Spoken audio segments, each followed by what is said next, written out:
नमस्कार दोस्तों, आप सभी का आपके अपने YouTube चैनल स्टडी विद राज में स्वागत है।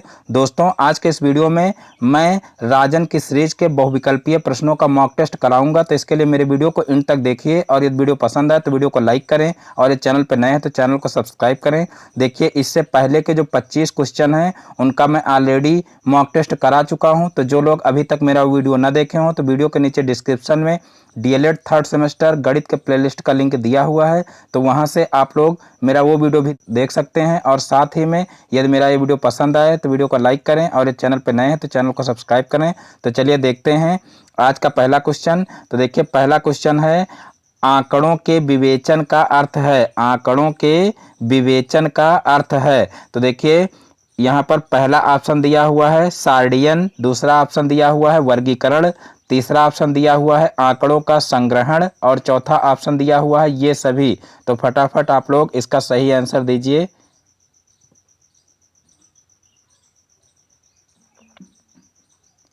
तो देखिए, इसका जो द ऑप्शन है बिल्कुल राइट आंसर हो जाएगा। ये सभी आंकड़ों के विवेचन का अर्थ है ये सभी, यानी कि सार्डियन, वर्गीकरण और आंकड़ों का संग्रहण, ये सभी ऑप्शन सही हो जाएंगे। अब देखते हैं नेक्स्ट क्वेश्चन। तो देखिए, नेक्स्ट क्वेश्चन है, आंकड़ों के प्रकार हो सकते हैं। आंकड़ों के प्रकार हो सकते हैं। देखिए, पहला ऑप्शन है व्यवस्थित, दूसरा ऑप्शन है अव्यवस्थित, तीसरा ऑप्शन है आ व बा दोनों और चौथा ऑप्शन है इनमें से कोई नहीं।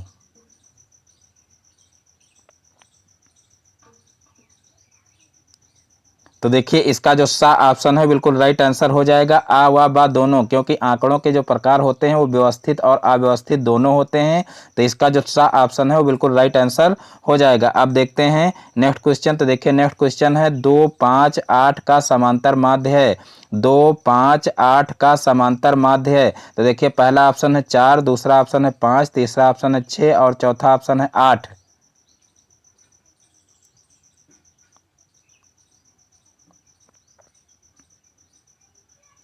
तो देखिए, इसका जो बा ऑप्शन है बिल्कुल राइट आंसर हो जाएगा 5। देखिए, कहा गया है कि समांतर माध्य ज्ञात करना है इसमें, और 2, 5 और 8 का। तो देखिए, समांतर माध्य का फार्मूला होता है पदों का योग बटे पदों की संख्या। तो यहाँ पर देखिए, पद कौन कौन से दिए हुए हैं, 2 दिया हुआ है और 5 दिया हुआ है और 8 दिया हुआ है। तो पदों का ये योग हो जाएगा और बटे इनकी संख्या देखिए, तो इनकी संख्या 3 है। तो यहाँ पर देखिए 5, 2, 7 और 7 और 8 15 हो जाएगा। तो यहाँ पर 15 बटे 3 कर देंगे तो तीनों पक्षी 15 हो जाएगा, यानी कि यहाँ पर जो 5 है वही हमारा आंसर हो जाएगा, यानी कि इसका जो बा ऑप्शन है बिल्कुल राइट आंसर हो जाएगा। अब देखते हैं नेक्स्ट क्वेश्चन। तो देखिए, नेक्स्ट क्वेश्चन है 30, 31, 37, 30, 35, 13, 30, 30 का बहुलक है।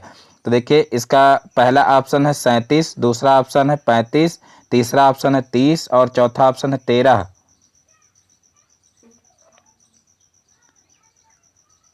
तो देखिए, इसका जो सा ऑप्शन है बिल्कुल राइट आंसर हो जाएगा 30। देखिए, बहुलक का मतलब जो सबसे अधिक बार पद आया हो वही बहुलक होता है। तो यहाँ पर 30 देखिए सबसे अधिक बार आया है, तो 30 वाला जो ऑप्शन है वही सही हो जाएगा, यानी कि इसका जो सा ऑप्शन है बिल्कुल राइट आंसर हो जाएगा। अब देखते हैं नेक्स्ट क्वेश्चन। तो देखिए, नेक्स्ट क्वेश्चन है 8, 12, 9, 13, 15 की माध्यिका है। 8, 12, 9, 13, 15 की माध्यिका है। देखिए, पहला ऑप्शन दिया हुआ है 15, दूसरा ऑप्शन दिया हुआ है 13, तीसरा ऑप्शन दिया हुआ है 12 और चौथा ऑप्शन दिया हुआ है 9।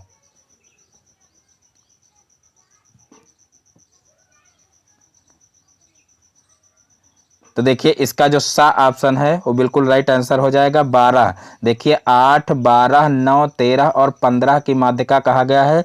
तो यहाँ पर देखिए, सबसे पहले हम क्या करेंगे कि इनको आरोही क्रम में लिख लेंगे, क्योंकि माध्यिका ज्ञात करने के लिए सबसे ज़्यादा जरूरी है कि जो पद दिए होते हैं उनको सबसे पहले आरोही क्रम में लिख लेते हैं या अवरोही क्रम में, यानी कि दोनों क्रम में लिख सकते हैं। चाहे आप आरोही क्रम में लिख लीजिए और चाहे अवरोही क्रम में लिख लीजिए। तो यहाँ पर हम इनको सबसे पहले आरोही क्रम में लिख लेते हैं। तो देखिए, सबसे छोटा पद है 8, तो 8 हो जाएगा। उसके बाद फिर 9 है और उसके बाद फिर 12 और उसके बाद फिर 13 और फिर हो जाएगा 15। तो देखिए, इस प्रकार से ये पद हो जाएंगे आरोही क्रम में। और उसके बाद देखिए, इनकी माध्यिका ज्ञात करने के लिए कहा गया है तो यहाँ पर देखिए सबसे पहले देखेंगे कि ये पद कितने हैं। तो यहाँ पर देखिए ये पद हैं 5 और इनकी जो पदों की संख्या है वो एक सारी विषम संख्या है, क्योंकि 5 एक विषम संख्या है। तो यहाँ पर माध्यिका का जो विषम वाला फार्मूला है वो लगेगा। तो देखिए माध्यिका का जो विषम वाला फार्मूला है वो होता है n+1 बटे 2वें पद का मान।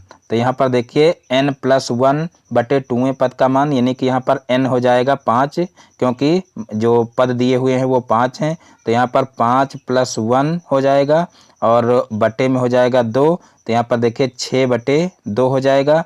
अब 2 से 6 को कैंसिल करेंगे तो 2 तिहाई 6, यानी कि यहाँ पर 3 आ जाएगा, यानी कि जो तीसरे पद का मान होगा वही जो है माध्यिका हो जाएगा। तो यहाँ पर देखिए जो आरोही क्रम में संख्याएं लिखे थे वो इस तरीके से लिखी थी 8, 9, 12, 13 और 15। तो यहाँ पर देखिए जो तीसरा पद है वो हमारा है 12, यानी कि इसका जो सा ऑप्शन है बिल्कुल राइट आंसर हो जाएगा।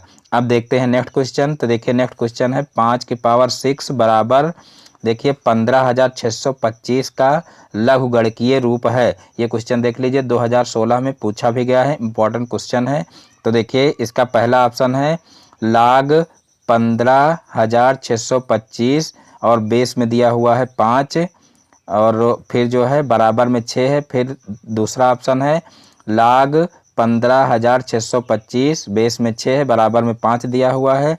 और फिर सा देखिए log 5 बेस में 6 दिया हुआ है, बराबर 15,625 दिया हुआ है।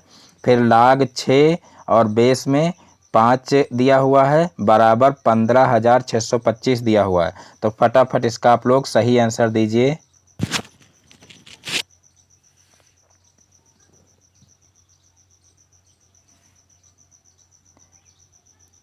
तो देखिए इसका जो आ ऑप्शन है बिल्कुल राइट आंसर हो जाएगा।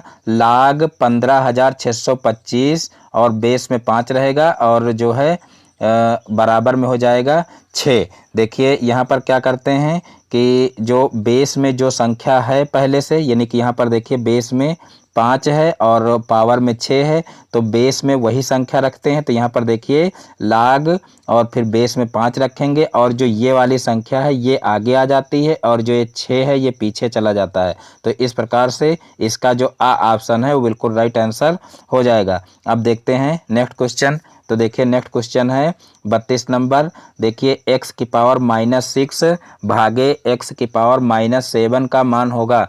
x⁻6 भागे x⁻7 का मान होगा। ये क्वेश्चन भी देख लीजिए 2018 में पूछा गया है, इंपॉर्टेंट क्वेश्चन है। तो यहाँ पर देखिए पहला ऑप्शन दिया हुआ है x⁻1, दूसरा ऑप्शन दिया हुआ है x⁻2, तीसरा ऑप्शन दिया हुआ है x+1 यानी कि x⁻+1 और चौथा ऑप्शन दिया हुआ है x⁻+2। तो आप लोग फटाफट इसका सही आंसर दीजिए।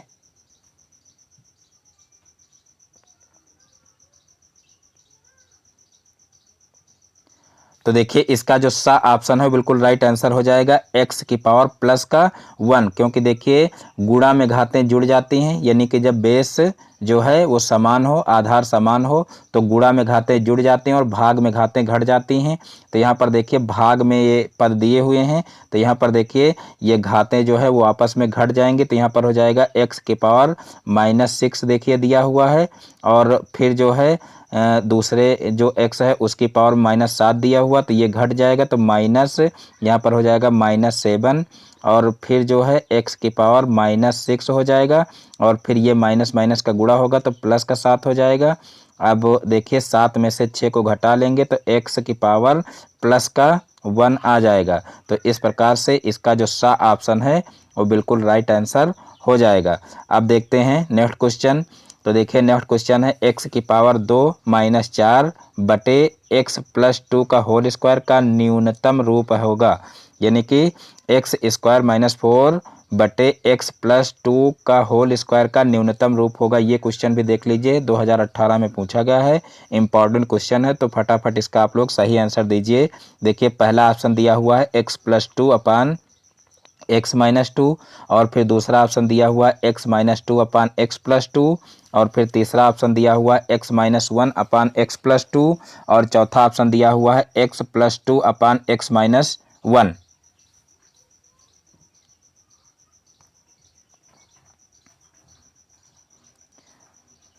तो देखिए इसका जो बा ऑप्शन है बिल्कुल राइट आंसर हो जाएगा x minus two upon x plus two. देखिए इसको कैसे करेंगे, देखिए यहाँ पर एक्स स्क्वायर माइनस 4 दिया हुआ है अपान एक्स प्लस टू का होल स्क्वायर दिया हुआ है। तो यहाँ पर देखिए जो ऊपर है एक्स स्क्वायर माइनस 4, इसको हम इस तरीके से लिख सकते हैं एक्स स्क्वायर और माइनस 2 का स्क्वायर, और बटे में लिख सकते हैं देखिए x प्लस 2 का होल स्क्वायर, ये तो दिया ही है। और फिर यहाँ पर अगले पद में इसको हम लिख सकते हैं देखिए ये x स्क्वायर और माइनस 2 का स्क्वायर, ये जो है a square minus B square के रूप में लिखा हुआ है। तो यहाँ पर हम इसको लिख सकते हैं x प्लस 2 और जो है x माइनस 2, इस तरीके से लिख सकते हैं। और बटे में हमारा हो जाएगा x प्लस 2 का होल स्क्वायर। और देखिए यहाँ पर x प्लस 2 से x प्लस 2 का एक पद कट जाएगा, लेकिन यहाँ पर नीचे देखिए हर में 2 बार है x प्लस 2, तो इसलिए नीचे x प्लस 2 हमारा बच जाएगा एक, और ऊपर x माइनस 2 बच जाएगा। तो इस प्रकार से x माइनस 2 और बटे में x प्लस 2 वाला जो ऑप्शन है बिल्कुल राइट आंसर हो जाएगा। अब देखते हैं नेक्स्ट क्वेश्चन। तो देखिए नेक्स्ट क्वेश्चन है, यदि एक घन की कोर 4 सेंटीमीटर हो तो उस घन के कोरों की संख्या होगी। यदि एक घन की कोर 4 सेंटीमीटर हो तो उस घन के कोरों की संख्या होगी। ये क्वेश्चन भी देख लीजिए 2018 में पूछा गया है, इंपॉर्टेंट क्वेश्चन है। तो देखिए यहाँ पर पहला ऑप्शन दिया हुआ है 4, दूसरा ऑप्शन दिया हुआ है 16, तीसरा ऑप्शन दिया हुआ है 8 और चौथा ऑप्शन दिया हुआ है 12।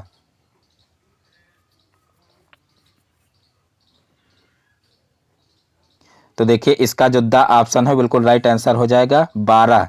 देखिए यहाँ पर घन की जो एक कोर है वो दी हुई है 4 सेंटीमीटर, और घन के कोरों की संख्या हमको बतानी है। देखिए जो घन की कोरें होती हैं वो जो है 12 ही होती हैं, उसमें जो है लंबाई घटाने और बढ़ाने से कोई मतलब नहीं। अगर लंबाई घटाएंगे बढ़ाएंगे तब भी कोरों की संख्या जो है वो 12 ही रहेगी, क्योंकि देखिए घन इस तरीके से बनता है। देखिए ये 2 कोरें हो गई, 3 4 5 6 7 8 9 10 11 और 12, इस तरीके से देखिए 12 कोरें होती हैं और इस तरीके से घन बन करके तैयार हो जाता है। तो इस प्रकार से देखिए कोरों की संख्या 12 ही रहेगी, और इसकी जो कोर की लंबाई है वो चाहे घटाई जाए चाहे बढ़ाई जाए उससे कोई अंतर नहीं पड़ेगा। तो इस प्रकार से आप लोग कोरों की संख्या याद रखना 12 ही रहेगी।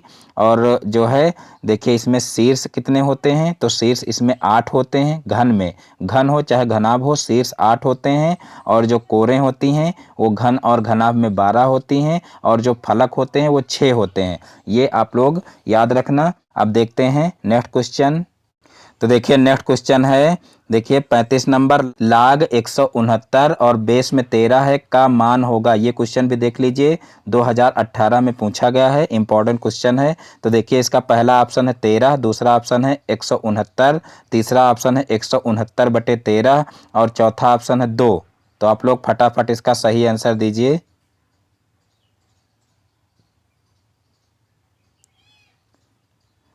तो देखिए इसका जो द ऑप्शन है बिल्कुल राइट आंसर हो जाएगा 2, क्योंकि यहाँ पर देखिए लाग 169 और जो है बेस में 13 दिया गया है। तो इसको इस तरीके से देखिए लिखा जा सकता है, लाग और जो है बेस में दिया हुआ है 13, और फिर देखिए ये 13 का स्क्वायर हो जाएगा, क्योंकि 13 तेरहियम 169 होता है। और फिर 2 को आगे ले आएंगे तो यहाँ पर 2 और फिर लाग, देखिए बेस में 13 हो जाएगा और यहाँ पर भी 13 हो जाएगा। तो इस प्रकार से देखिए जब जो है बेस में 13 हो और जिस संख्या का लाग लेना है वो संख्या भी बराबर हो, यानी कि जो है 13 13 दोनों जगह है, तो इसका मान क्या हो जाएगा इतने का, तो इसका मान हो जाएगा 1, और 1 का जब 2 में गुणा करेंगे तो यहाँ पर कितना हो जाएगा 2 हो जाएगा। तो इस प्रकार से इसका जो द ऑप्शन है बिल्कुल राइट आंसर हो जाएगा। अब देखते हैं नेक्स्ट क्वेश्चन। तो देखिए नेक्स्ट क्वेश्चन है, अर्धवृत्त में स्थित कोण का मान होता है।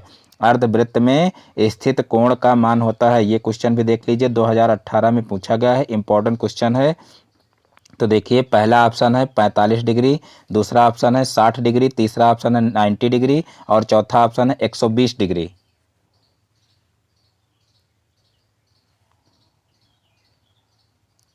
तो देखिए इसका जो सा ऑप्शन है बिल्कुल राइट आंसर हो जाएगा 90 डिग्री, क्योंकि देखिए इस तरीके से मान लीजिए कि ये वृत्त है और वृत्त के जो है क्या कहा गया है कि अर्धवृत्त में स्थित कोण का मान, यानी कि अर्धवृत्त का मतलब इस वृत्त को आधा कर देंगे, यानी कि ये वृत्त का व्यास होगा और इस तरीके से जो कोण बनेगा वो 90 डिग्री का होगा, यानी कि ये कोण क्या होगा 90 डिग्री का हो, चाहे इस तरीके से बना हो और चाहे इस तरीके से नीचे बना हो, तो ये भी क्या होगा 90 डिग्री का कोण होगा। यानी कि हम कह सकते हैं कि अर्धवृत्त में बना कोण समकोण होता है, और या तो ये भी कह सकते हैं कि जो है व्यास के द्वारा परिधि पर बना कोण 90 डिग्री का होता है। तो यहाँ पर देखिए इसका जो सा ऑप्शन है बिल्कुल राइट आंसर हो जाएगा। अब देखते हैं नेक्स्ट क्वेश्चन। तो देखिए नेक्स्ट क्वेश्चन है, एक बेलनाकार ठोस का अर्ध व्यास 1 सेंटीमीटर तथा ऊंचाई 4 सेंटीमीटर है, उसमें से 0.1 सेंटीमीटर अर्धव्यास की कितनी गोलियां बनाई जा सकती हैं। देखिए पहला ऑप्शन है 300, दूसरा ऑप्शन है 1500, तीसरा ऑप्शन है 2000, चौथा ऑप्शन है 3000।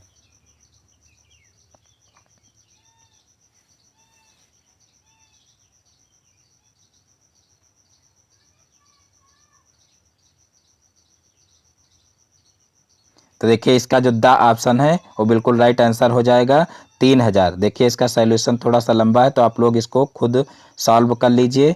फिर देखिए नेक्स्ट क्वेश्चन है, देखिए एक बेलनाकार खंभा 7 मीटर ऊंचा है जिसका व्यास 12 सेंटीमीटर है, तो उसका आयतन होगा। एक बेलनाकार खंभा 7 मीटर ऊंचा है जिसका व्यास 12 सेंटीमीटर है, तो उसका आयतन होगा। तो देखिए इसका पहला ऑप्शन है, देखिए पाई गुणे 12 गुणे 12 गुणे 7 घन मीटर, और फिर दूसरा ऑप्शन है देखिए पाई गुणे 12 गुणे 12 गुणे 700 घन सेंटीमीटर, और फिर तीसरा ऑप्शन है पाई गुणे 6 गुणे 6 गुणे 7 घन मीटर, और फिर चौथा ऑप्शन है पाई गुणे 6 गुणे 6 गुणे 700 घन सेंटीमीटर।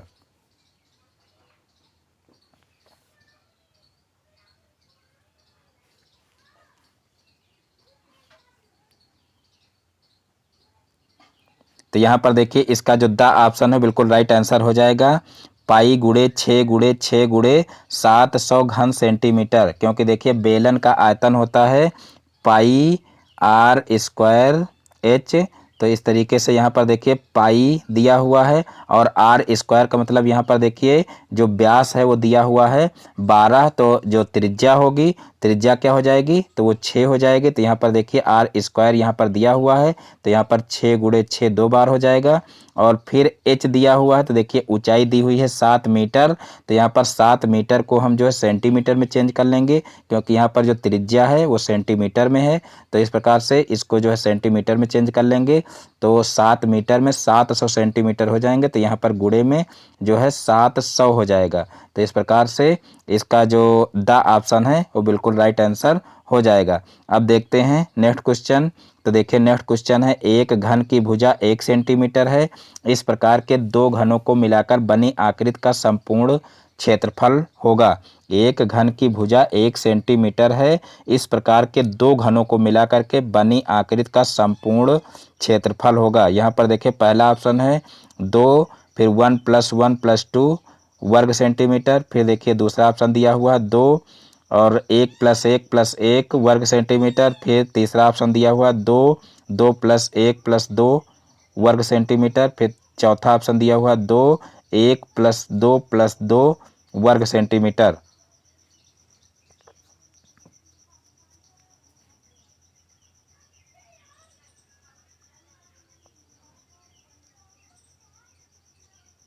तो देखिए इसका जो सा ऑप्शन है बिल्कुल राइट आंसर हो जाएगा 2 2 + 1 + 2 वर्ग सेंटीमीटर, क्योंकि देखिए घनाभ का जो संपूर्ण पृष्ठ होता है वो होता है 2, इस तरीके से आप लिख सकते हैं घनाभ का संपूर्ण पृष्ठ होता है 2 लंबाई गुणे चौड़ाई L × B, और फिर जो है प्लस चौड़ाई गुणे ऊंचाई, और फिर प्लस ऊंचाई और गुणे लंबाई। इस तरीके से जो है ये होता है घनाभ का संपूर्ण पृष्ठ। और यहाँ पर देखिए जो है L गुणे B करेंगे तो देखिए जो घनाभ है, घनाभ जो है ये बनेगा इस तरीके से। देखिए दो घन जोड़े गए हैं तो यहाँ पर मान लीजिए ये एक घन इस तरीके से होगा, और फिर जो है इसी में एक दूसरा घन जोड़ा गया है इसी नाप का। तो यहाँ पर देखिए इसी भुजा को इस तरीके से आगे तक बढ़ाएंगे तो इस तरीके से देखिए जो है इस तरीके से ये बनेगा। ये इस तरीके से देखिए तो ये घनाभ बनेगा। तो यहाँ पर देखिए इसकी लंबाई में सिर्फ फ़र्क पड़ेगा, बाकी देखिए ऊंचाई उतनी ही रहेगी और इसकी जो चौड़ाई है वो भी उतनी ही रहेगी। तो यहाँ पर देखिए जहाँ जहाँ पर लंबाई आएगी वहाँ पर जो है परिवर्तन होगा, बाकी जो चौड़ाई है और जो ऊंचाई है वो 1 सेंटीमीटर ही रहेगी। तो यहाँ पर देखिए 2 लंबाई गुणे चौड़ाई कहा गया, तो यानी कि यहाँ पर 2 हो जाएगा, फिर चौड़ाई गुणे ऊंचाई यहाँ पर 1 ही रहेगा, और फिर देखिए चौड़ाई जो है फिर ऊंचाई गुणे लंबाई, यानी कि लास्ट में ऊंचाई गुणे लंबाई होता, तो यहाँ पर भी 2 हो जाएगा। तो इस प्रकार से इसका जो सा ऑप्शन है वो बिल्कुल राइट आंसर हो जाएगा। देखिए यहाँ पर अगर देखा जाए तो फार्मूले के हिसाब से ये सही होगा, बाकी अगर सही माना जाए तो इसको भी माना जा सकता है, क्योंकि देखिए 2 + 2 + 1 जोड़ेंगे तो 5 होगा और 5 दूना 10, यानी कि सेम इसी तरीके से ये भी है। लेकिन जो फार्मूला है वो फार्मूला इस तरीके से बनता है, 2 और फिर ब्रैकेट के अंदर होता है लंबाई गुणे चौड़ाई प्लस चौड़ाई गुणे ऊंचाई प्लस चौड़ाई गुणे लंबाई प्लस जो है ऊंचाई गुणे लंबाई। इस तरीके से इस टाइप का फार्मूला बनता है, यानी कि इसका जो सा ऑप्शन है वो बिल्कुल राइट आंसर हो जाएगा। अब देखते हैं नेक्स्ट क्वेश्चन। तो देखिए नेक्स्ट क्वेश्चन है, एक घन का आयतन 27 घन सेंटीमीटर है तो घन की कोर होगी। एक घन का आयतन 27 घन सेंटीमीटर है तो घन की कोर होगी। तो देखिए पहला ऑप्शन है 20 सेंटीमीटर, दूसरा ऑप्शन है 15 सेंटीमीटर, तीसरा ऑप्शन है 10 सेंटीमीटर और चौथा ऑप्शन है 3 सेंटीमीटर।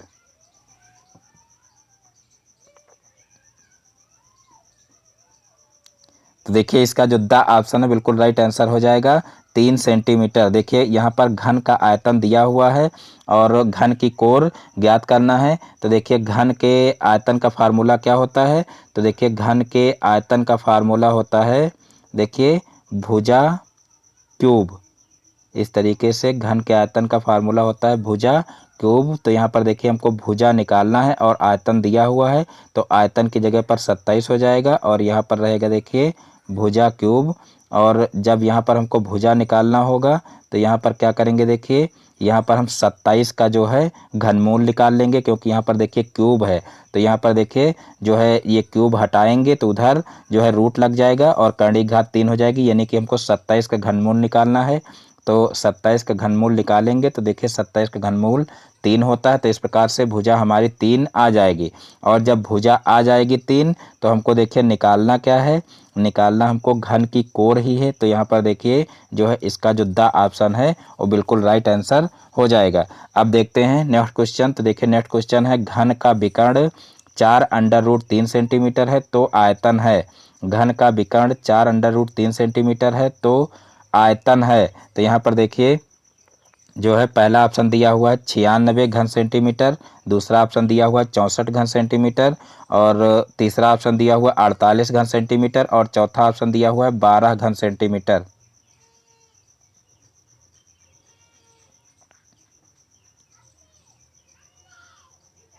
तो देखिए इसका जो बा ऑप्शन है वो बिल्कुल राइट आंसर हो जाएगा 64 घन सेंटीमीटर, 64 घन सेंटीमीटर।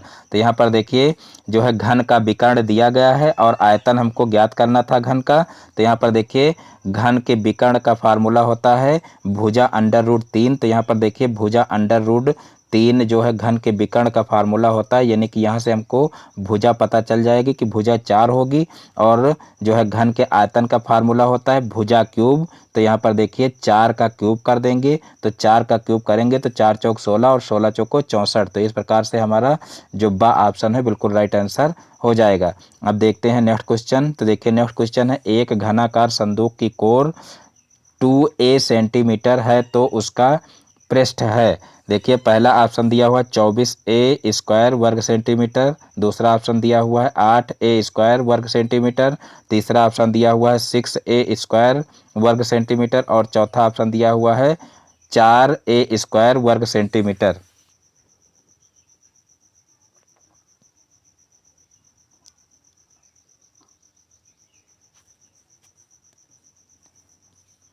तो यहाँ पर देखिए इसका जो आ ऑप्शन है बिल्कुल राइट आंसर हो जाएगा 24a² वर्ग सेंटीमीटर, क्योंकि देखिए घन के पृष्ठ का फार्मूला होता है 6a²। तो यहाँ पर देखिए 6a² करेंगे तो यहाँ पर देखिए a का मतलब है कि घन की जो कोर है उसकी जो है लंबाई a है। तो यहाँ पर देखिए 6 इंटू यहाँ पर देखिए जो है कोर की लंबाई 2a दी हुई है, तो a की जगह पर क्या कर देंगे 2a कर देंगे, तो 2a का स्क्वायर हो जाएगा। और फिर यहाँ पर देखिए 2 का स्क्वायर करेंगे तो 2 दूना 4 हो जाएगा, और 4a² यानी कि 2a का स्क्वायर करेंगे तो 4a² हो जाएगा, और 4 का जब 6 में गुणा करेंगे तो 6 चौक 24 हो जाएगा, और गुणे में a² हो जाएगा। तो इस प्रकार से इसका जो सा ऑप्शन है, सॉरी इसका जो आ ऑप्शन है बिल्कुल राइट आंसर हो जाएगा 24a² वर्ग सेंटीमीटर। अब देखते हैं नेक्स्ट क्वेश्चन। फिर देखिए नेक्स्ट क्वेश्चन है क्वेश्चन नंबर 43। निम्नांकित चित्र में कोण ए पी बी बराबर 65 डिग्री हो तो कोण ए ओ बी हमको ज्ञात करना है। यानी कि यहाँ पर देखिए ये कोण दिया हुआ है 65 डिग्री और हमको ये कोण ज्ञात करना है, कोण ए ओ बी। तो यहाँ पर देखिए हमको जो है इसके ऑप्शन दिए हुए हैं, तो आप लोग इसका फटाफट सही आंसर दीजिए। देखिए इसके ऑप्शन दिए हुए हैं, पहला ऑप्शन दिया हुआ है 120 डिग्री, दूसरा ऑप्शन दिया हुआ है 130 डिग्री, और तीसरा ऑप्शन दिया हुआ है 140 डिग्री, और चौथा ऑप्शन दिया हुआ है 150 डिग्री। तो फटाफट आप लोग इसका सही आंसर बताइए।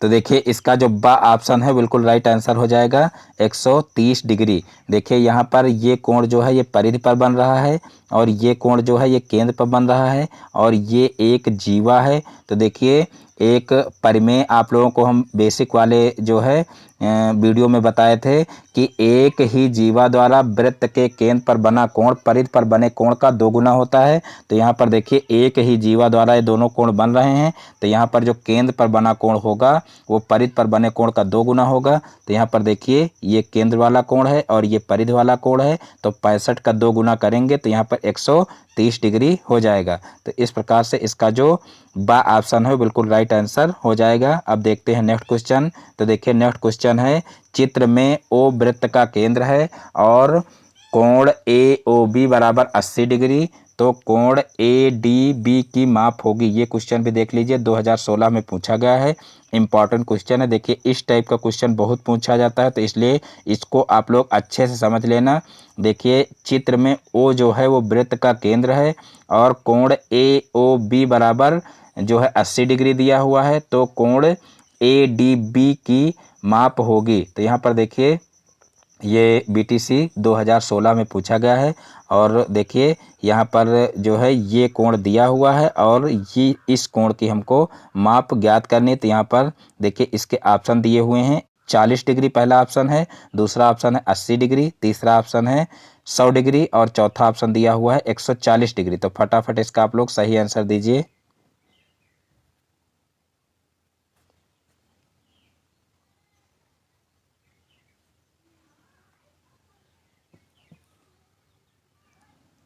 तो देखिए इसका जो दा ऑप्शन है बिल्कुल राइट आंसर हो जाएगा 140 डिग्री। देखिए इसको कैसे हल करेंगे, यहाँ पर देखिए जो ये कोण है ये दिया हुआ है 80 और ये हमको निकालना है। तो देखिए यहाँ पर ये जो है ये एक जीवा हो जाएगी, और एक ही जीवा द्वारा देखिए जो ये कोण है ये केंद्र पर बन रहा है और ये कोण जो है ये परिधि पर बन रहा है। लेकिन देखिए जब इस तरीके से कोई कोण बनता है इस तरीके से, तो देखिए जो ये कोण परिधि पर बनता है तो जो है ये कोण जो है इस कोण का आधा होता है, लेकिन जो यहाँ पर ये कोण बनता है वो इस कोण का आधा होता है। ये बेसिक वाले जो है वीडियो में हम बता चुके हैं। जो लोग अच्छे से ना समझ पाए हो तो वहाँ पर बेसिक वाला वीडियो एक बार और देखिए तो आप लोगों की समझ में आ जाएगा। तो इस प्रकार से देखिए हमको जो है ये कोण जब ज्ञात करना है तो हमको इसके लिए ये जो है कोण ज्ञात करना पड़ेगा, क्योंकि इसी का जो है आधा ये होगा और इसका जो आधा होता है वो जो है जो यहाँ पर कोण बनता है वो होता है, यानी कि इसका आधा ये कोण होता है। तो इस प्रकार से देखिए हमको जो है यहाँ पर ये कोण ज्ञात करना जरूरी है। तो यहाँ पर देखिए ये 80 डिग्री दिया हुआ है और जो एक संपूर्ण कोण होता है वो 360 डिग्री का होता है। तो यहाँ पर 360 डिग्री में से हम जो है 80 को घटा देंगे तो हमारा जो इतना कोण है वो निकल आएगा। तो 360 में से 80 घटाएंगे तो हमारा हो जाएगा 280 डिग्री, और 280 का जो आधा होगा वो हमारा ये कोण हो जाएगा। तो देखिए 280 का आधा कितना होगा, तो वो हो जाएगा 140, यानी कि इसका जो द ऑप्शन है बिल्कुल राइट आंसर हो जाएगा। अब देखते हैं नेक्स्ट क्वेश्चन। तो देखिए नेक्स्ट क्वेश्चन है, चित्र में ओ वृत्त का केंद्र है, निम्नलिखित में सत्य है। देखिए चित्र में ओ वृत्त का केंद्र कहा गया है और निम्नलिखित में सत्य क्या है ये आपको बताना है। तो अभी आप लोगों को ऑप्शन हम बता रहे हैं। यहाँ पर देखिए ये क्वेश्चन भी 2016 में पूछा गया है, इंपॉर्टेंट क्वेश्चन है। तो देखिए ऑप्शन में क्या दिया हुआ है, यहाँ पर देखिए पहला ऑप्शन दिया हुआ है कि रेखा पी क्यू वृत्त का व्यास है। यहाँ पर देखिए रेखा पी क्यू ये है, तो पी क्यू कहा गया है वृत्त का व्यास है। और फिर दूसरा ऑप्शन है रेखा सी डी वृत्त की छेदिका है, रेखा सी डी जो है वो वृत्त की छेदिका कहा गया है। फिर रेखाखंड ओ आर वृत्त की जीवा है, तो देखिए ये वृत्त की जीवा कहा गया है। और द ऑप्शन है इसका ए एस बी ए त्रिज्यखंड है, यानी कि जो यहाँ पर देखिए ऊपर ए एस बी ए ये जो है कहा गया है कि ये त्रिज्य खंड है। तो इसका आप लोगों को सही आंसर बताना है कि सही आंसर कौन सा होगा, यानी कि इसमें जो सही ऑप्शन है वो आप लोगों को चुन करके फटाफट बताना है।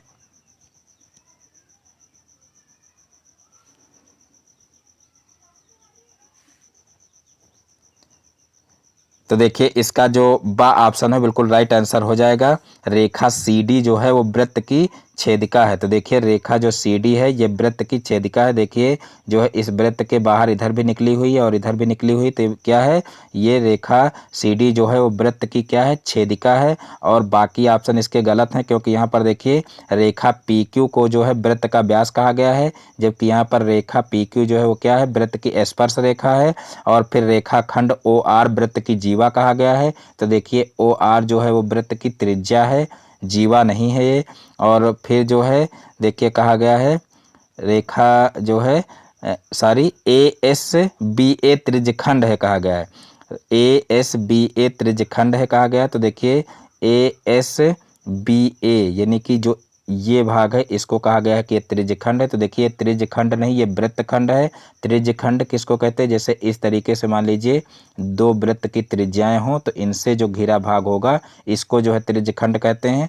तो इसका ये ऑप्शन भी गलत हो जाएगा। तो कुल मिलाकर के इसका जो बा ऑप्शन है बिल्कुल राइट आंसर हो जाएगा, रेखा सी डी वृत्त की छेदिका है। तो इस प्रकार से आज के सारे क्वेश्चन समाप्त होते हैं। मैं उम्मीद करता हूं कि आज का वीडियो आप लोगों को पसंद आया होगा। दोस्तों यदि हमारा वीडियो पसंद आया हो तो वीडियो को लाइक करें, और इस चैनल पर नए हैं तो चैनल को सब्सक्राइब करें और बेल आइकन को प्रेस कर लें, जिससे हमारे आगे आने वाली वीडियो का नोटिफिकेशन आपके मोबाइल पर सबसे पहले पहुँचे। फिर मिलते हैं अपने नेक्स्ट वीडियो में एक नए टॉपिक के साथ में। तब तक के लिए जय हिंद, वंदे मातरम।